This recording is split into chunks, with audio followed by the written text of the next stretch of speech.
ଯୋଉଟା କହିଲୁ ସେୟା ଯିବୁ ତାଙ୍କ ସିଧା ଯିବୁ ଚାଳ ଘର ପଡିବ ତାଙ୍କର ଇନ୍ଦିରା ଆବାସ ନାହିଁ ମିଳିନି ଚାଳ ଘର ପଡିବ ସେ ଘରେ ଗୋଟା ଝିଅ ଏପଟ ସେପଟ ହଉଥିବ ଝିଅକୁ ଖାଲି ପାଣି ଗ୍ଲାସ ମାଗିବୁ ଝିଅକୁ ଯେମିତି ଦବ ମାଡି ବସିବୁ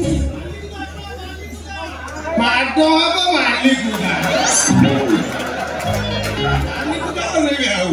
ଏମିତି ମାଛ ମାରିବେ ହରିପୁର ରେଫର କରିବ ଟାଉନକୁ ତୋ ବୋଉ ଭଇତା ହବ ନା ତତେ ମୁଁ କହି ଯୋଉ କାମ କରୁ ତୋ ବାଟରେ ତୁ ଆସିବୁ ତୁ ତୋର ଲାଭରେ ରହିବୁ ମୁଁ ଆଜ୍ଞା ମୁଁ ଲାଭରେ କଣ ଲାଭରେ ରହିବୁ ମତେ ପଚାରୁ ଯୋଉ ଝିଅ ଜମା ମିଠା ଖାଇ ନଥିବ ଯଦି ମିଠା ଖାଇଲା ତା ପାଟିରେ ବାଜିଲା ସେ ମିଠା ବାଲାକୁ ଭୁଲି ପାରିବ କି କାମ ଛଡା ଦେଲେ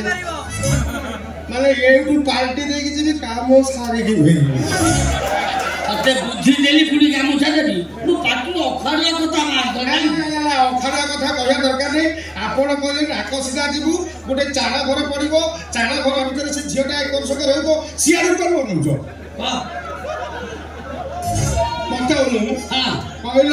ନାକ ସିଧା ଯିବୁ ଗୋଟେ ଝିଅ ଘର ଭିତରେ ଯିବା ଆସିବା କରୁଥିବ ସେ ଝିଅକୁ ପାଣି ମାଗିବୁ ସେ ଝିଅ ପାଣି ଦେଲା ପରେ ମାଡ଼ି ବସିବୁ ଆପଣ ମତେ ଏତିକି କହୁଛନ୍ତି ସେଟା ଡାଇରେକ୍ଟ ହେଇଯାଉଛି ଇନଡାଇରେକ୍ଟ କଣ କରିବୁ ନା ଟିକେ ବାଇପାସ୍ କରିଦେବା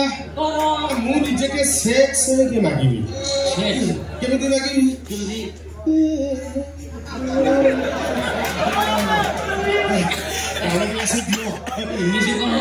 ଏଇଟା ଟିକେ ହେଲେ ସିଏ ଫେରେଇବ ମୁଁ ଫେରେଇବି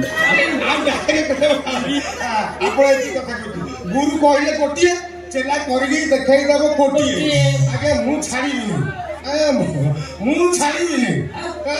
ମାଲିକ ତ ଶନି ମୋ ଉପରେ ହାତ ବାନ୍ଧିଛନ୍ତି ମୁଁ ଛାଡ଼ିବିନି ମୁଁ ବାଘ ଛୁଆ